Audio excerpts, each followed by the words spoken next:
Hi, good day. Please introduce yourself. Good day, ma'am, sir. I'm Donalyn Aducat, 33 years old. Solo parents. I have one girl kid, 16 years old. I'm high school graduate. Why do you want to work in Hong Kong? I want to work in Hong Kong for my daughter and mom's needs and for the future of my kids. Do you have working experience abroad as a domestic helper?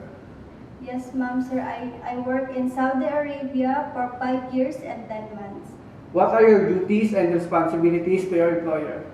My duties and responsibilities are cleaning, washing the dishes, ironing, cooking, and washing the car. Did you take care of baby, child, or elderly? I take care of the 2 years old kids. Can you tell us how can you take care of them?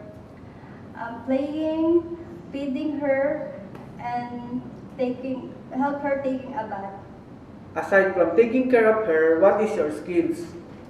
My skills, I can cook Arabic food, Filipino food, and I'm willing to learn how to cook Chinese foods.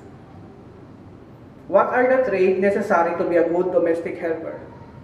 As a domestic helper, necessarily is to be honest, hardworking, loyal, and trustworthy. Lastly, anything else you want to tell to your future employer? To my future employer, please hire me as your domestic helper because I'm loyal, trustworthy, honest, fit to work, and hardworking. And hope to see you soon in Hong Kong. Thank you.